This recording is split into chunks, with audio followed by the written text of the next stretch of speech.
La bonne info, c'est à la bonne heure sur GTV. Bonsoir à toutes et à tous. Merci de suivre l'actualité de ce mardi 26 novembre 2024, dont voici les titres. Fin de calvaire sur la route du front de terre après 19 mois de travaux. L'autopont reliant l'axe Castor-Yerrard est ouvert à la circulation. Le joyau a été inauguré aujourd'hui par le ministre du Transport terrestre et des Infrastructures. Mais derrière ce ouf de soulagement se cachent des lamentations liées au non-respect du paiement des indemnités pour les impactés. Suspension de la grève des concessionnaires après moult concertations. Ces travailleurs du secteur du nettoiement entrevoient une lueur d'espoir après le gage donné par les autorités qui promettent le paiement d'au moins 40% de la dette avant le 31 décembre. Vous les entendrez. Et puis le grand rendez-vous de l'art africain contemporain se poursuit à Dakar. Les visiteurs continuent à contempler de belles expositions à suivre. Le reportage de Aïssatouba dans ce journal.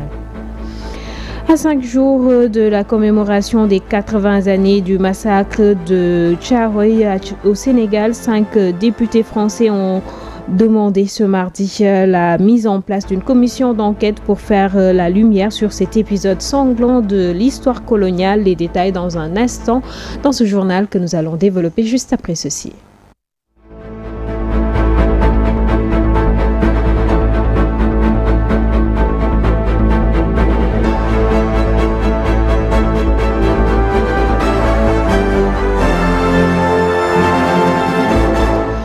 L'autopont de front de terre a été inauguré ce mardi 26 novembre. Après 19 mois de travaux, cette infrastructure reliant l'axe Castor-Yerrard est maintenant praticable.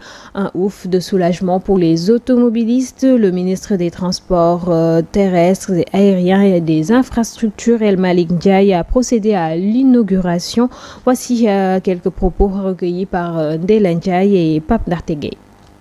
De promenade. Donc c'est un projet dans son ensemble qui a duré 19 mois, donc qui a été le délai d'exécution initialement prévu. Donc nous avons essayé de faire le maximum pour respecter ce délai, sachant qu'on a eu au début du projet et tout au long des difficultés liées à l'interface avec d'autres projets, à savoir le dessalement et aussi le renouvellement du collecteur Anfan, où on était obligé, en tout cas de travailler ensemble, de laisser faire des travaux pour pouvoir démarrer les fondations. Donc maintenant à cela, quand même s'ajoutent les difficultés liées à l'exécution de l'ouvrage proprement dit. Mais aujourd'hui, c'est une satisfaction, je pense, de la population de voir l'ouvrage ouvert à la circulation aujourd'hui. Mais nous tenons quand même à souligner que, en tout cas, pour pouvoir atteindre les objectifs de ce projet, à savoir la fluidité et aussi avoir un cadre de vie grâce aux aménagements, il faudrait qu'il y ait nécessairement le respect de l'utilisation. Quand je parle du respect de l'utilisation, je veux dire l'encombrement. Il faut que les populations quand même nous aident à ne pas encombrer les trottoirs. Parce que si toutefois ces trottoirs sont encombrés par les commerces, les piétons qui devraient y passer vont aller sur la route et les véhicules seront obligés de les attendre et ça va jouer grandement sur la fluidité. Bon, à ce qui concerne le coût, je pense que c'est dans les 14 milliards. Et il s'agit d'un pont qui est réalisé avec plus de 2,1 km de voirie passerelle et sur 500 mètres aussi. Donc c'est ce qui veut dire que c'est un pont très important pour la mobilité. Et comme je dis, nous allons voir, c'est un programme global qu'on a trouvé ici, que nous sommes en train de continuer. Mais dans le cadre du Djubanti, comme on dit, nous allons en tout cas évaluer l'impact, le coût, entre autres, avant de procéder aux prochaines étapes. Oui, ça c'est déjà prévu par les équipes. Évidemment, il y a un programme d'entretien de ces ouvrages-là et de ces routes de manière globale et ça va être suivi de manière très stricte. Des riverains se sont mobilisés à l'occasion de l'ouverture de cet autopont pour manifester leur colère. Ces habitants de la Cité des Eaux ont dénoncé des promesses non tenues par le régime sortant, des populations qui disent courir derrière leurs indemnités. C'est dans un reportage signé Ndella Ndiaye et Pape Nartegay. Fin des embouteillages, monstre au front de terre. Après 19 mois de calvaire, l'espace retrouve son air pur. Mieux, la circulation est plus fluide qu'avant. Ouais, du point de vue architectural, voilà, ça donne une belle vue. Voilà, il y a plus de sable, voilà. On dit que les trottoirs, la chaussée est bien faite. Il y a pas de sable, donc c'est vivable. Nous nous réjouissons de la construction de ce pont. Le design est très joli. Et la construction, l'édification d'infrastructures est une bonne chose pour les Sénégalais. Tout ce qui participe à alléger la population doit être salué à sa juste valeur.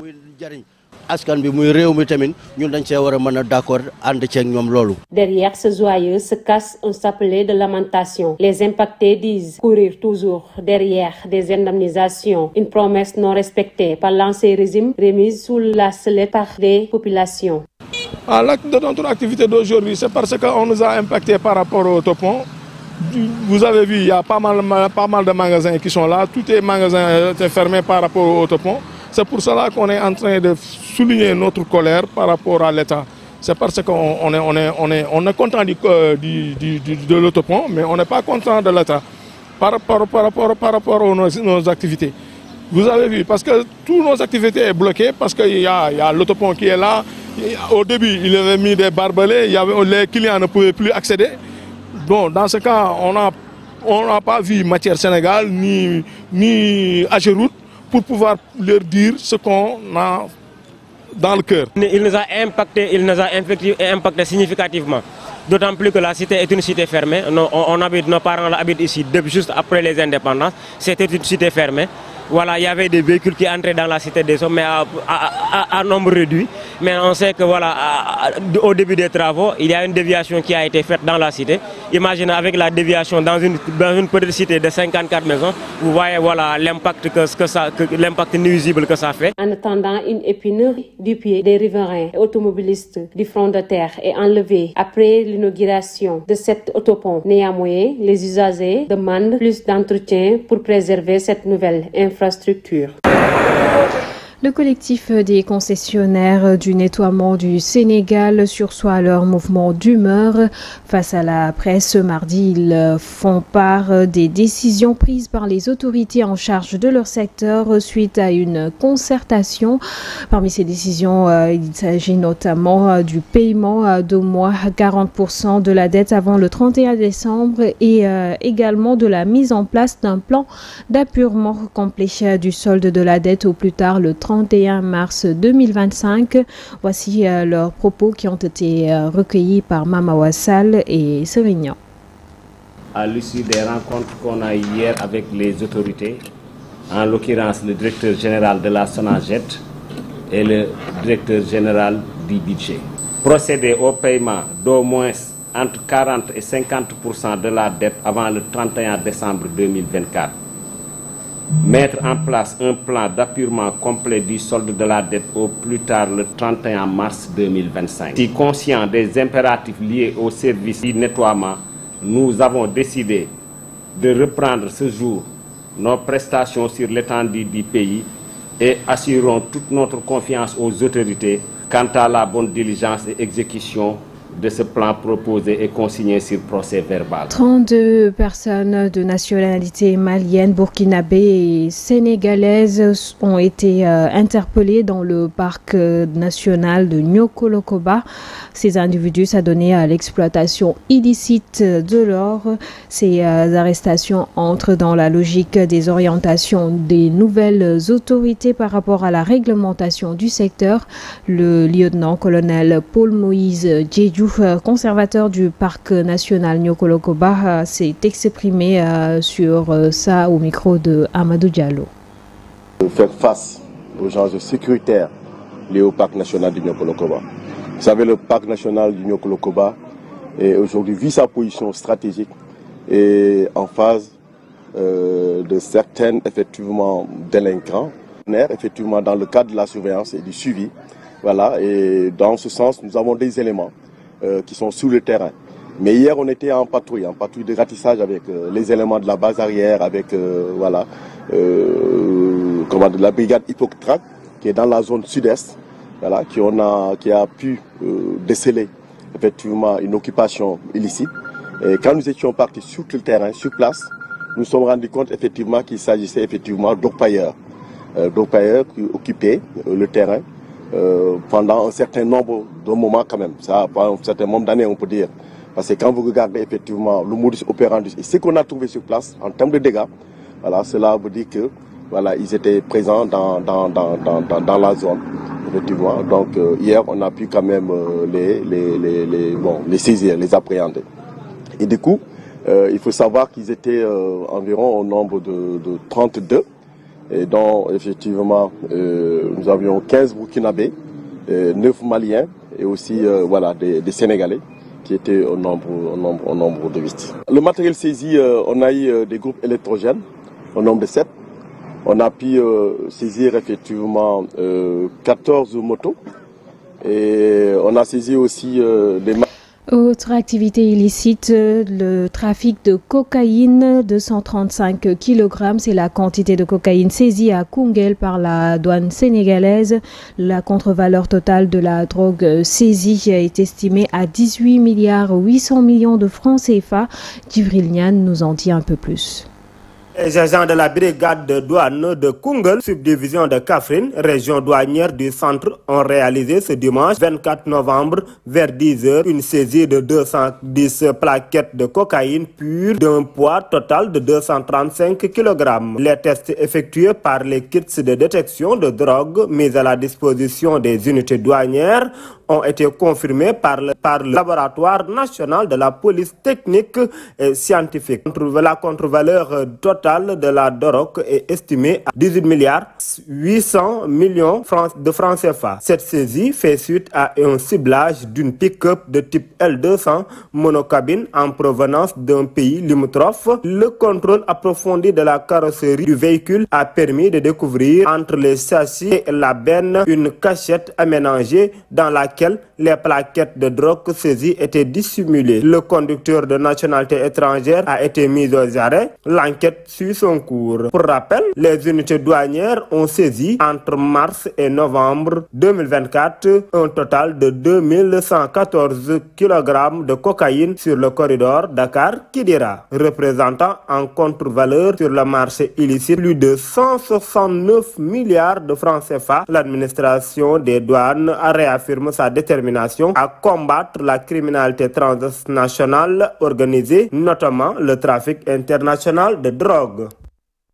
Santé à présent, le ministre de la Santé et de l'Action sociale, Dr Ibrahima Sy, a présidé ce lundi 25 novembre à Dakar un colloque sur la recherche relative aux maladies non transmissibles organisé par le réseau African Research Network.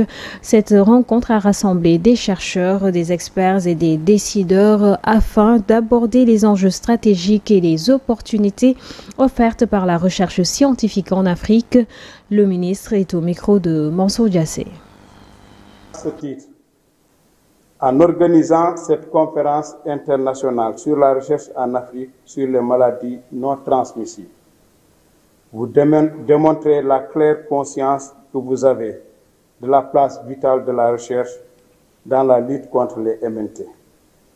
Les stratégies de lutte ont besoin de reposer sur des évidences scientifiques. Et l'Afrique a besoin de se doter d'une politique basée sur des recherches contextuelles et de contribuer davantage au rendez-vous à l'alimentation de la base de données mondiale sur la connaissance relative aux MNT et aux stratégies de lutte contre celles-ci. Politique à présent, Taxawu Sénégal semble perdre ses hommes depuis la dernière présidentielle en février 2024. Une série de démissions massives au sein de la plateforme dirigée par Khalifa Ababacar Sall est notée. Qu'est-ce qui est à l'origine de cette situation? Une question à laquelle Mortala Gueye, membre du dit parti, tente de répondre au téléphone de Abdoulaye Dieye. Concernant Taxawu Sénégal, qui, je rappelle, n'est pas un parti politique classique comme nous le constatons, c'est un ensemble de partis politiques, de regroupements de partis politiques, de personnalités qui ont une vision commune pour le Sénégal. Après ces élections présidentielles et législatives, au vu des résultats, nous devrions, et nous y sommes, le fait de faire une évaluation exhaustive de ces deux échéances, à savoir le pourquoi de ces résultats. Les raisons sont multiples et puis travailler à y remédier pour les échéances futures que nous puissions avoir des scores bien meilleurs. Maintenant, Taxawu Sénégal est toujours là et Taxawu Sénégal restera toujours là.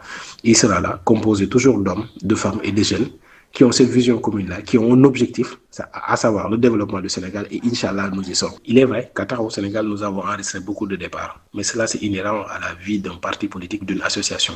Dans la marche vers l'objectif, il y aura toujours des départs, mais il y aura aussi des arrivées. Mais Taxawu Sénégal restera toujours debout et continuera sa marche. Et Inch'Allah, il atteindra le but fixé. Parce qu'il est toujours composé d'hommes, mais de femmes et de jeunes qui ont toujours cette conviction, cette volonté en bandoulière. Maintenant, ce que nous déplorons de ces départs-là, c'est le fait de donner des raisons qui sont contraires à la réalité. Des raisons complètement fausses, en fait, qui n'existent que dans l'imagination, dans l'imaginaire de leur propre auteur. La 15e édition de la Biennale de l'art africain contemporain se poursuit. Elle a démarré depuis le 7 novembre 2024 à Dakar. La Biennale accueille plus de 70 artistes et est placée sous le thème The Wake ou l'éveil. Les visiteurs continuent à contempler de belles expositions dans ce reportage d'Aïsatouba. Tableau d'art, collection design, représentation artistique, bleu ciel, marron, noir, des couleurs silencieuses qui laissent derrière un message symbolique, un chef-d'œuvre qui arpente le monde. Je suis très impressionnée par les contenus extrêmement engagés, la diversité des installations qui sont proposées. Cette franco-sénégalaise à la découverte de sa culture inconnue y trouve son compte et se dit satisfaite. Oui, alors pour moi c'est très important parce qu'en fait je travaille dans un musée dans ma ville, le musée de Grenoble, et en fait j'ai des origines sénégalaises, mais c'est la première fois que je voyage vraiment au Sénégal, et donc il y a ce double intérêt pour moi de découvrir plus mes racines, mais aussi par extension il y a un enjeu professionnel pour moi puisque ça m'intéresse en fait de décentrer le regard, ce dont on est habitué en Europe. Un autre visiteur, ce jeune homme, s'intéresse à la matière de ses œuvres d'art et s'émerveille de l'originalité et de l'ingéniosité de ses artistes. C'est ma première fois sur ce site, vraiment. Ma première impression, c'est que j'ai vu des trucs, une fonction de recyclage en fait. Parce que les trucs qui sont perdus, on les a essayé de les remettre dans le cycle de la vie, et ça c'est vraiment impressionnant. Et ce qui m'a plus marqué, c'est que ce sont la plupart des Africains qui l'ont fait. Ce professeur d'art plastique venu avec ses élèves souligne l'importance de cette biennale et de ce qu'elle apporte comme connaissance du monde artistique. On doit éduquer encore les élèves par rapport à l'art. On sent que ce genre d'activité, c'est très rare dans les écoles, dans les établissements. Voilà pourquoi moi, à chaque fois qu'il y a biennale, j'en profite pour faire découvrir donc, ces élèves ce qu'est l'art. Parce qu'on a l'habitude de parler d'art dans les classes, mais le problème, des fois les élèves n'ont jamais vu des œuvres d'art.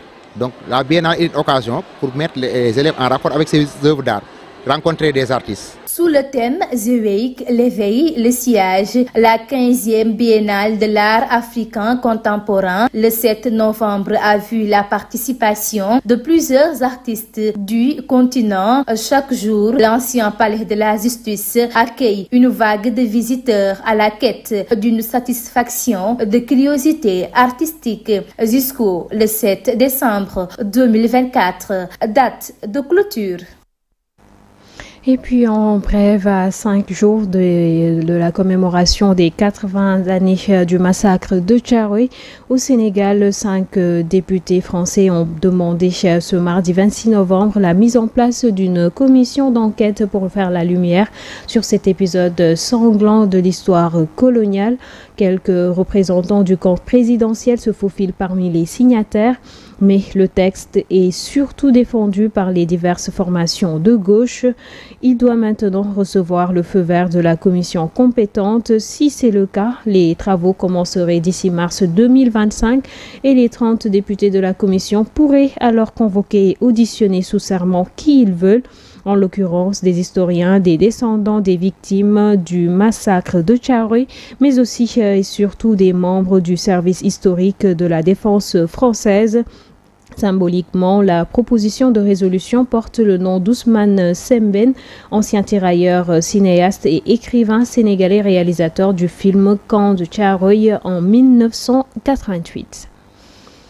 Toujours en brève, mais cette fois-ci en l'international, le futur président américain a confirmé ce lundi 25 novembre que ses premières mesures économiques après son investiture en janvier seraient d'augmenter les droits de douane sur les produits venant de Chine, mais aussi du Canada et du Mexique, décision qu'il justifie par les crises liées aux opiacés et à l'immigration. La Chine a prévenu ce mardi que personne ne gagnera une guerre commerciale. La Chine estime que la coopération commerciale et économique entre la Chine et les États-Unis est mutuellement bénéfique par nature, a indiqué Liu Pengyu, un porte-parole de l'ambassade de Chine aux États-Unis dans un courriel envoyé à l'agence de presse sénégalaise. À l'agence de presse française plutôt.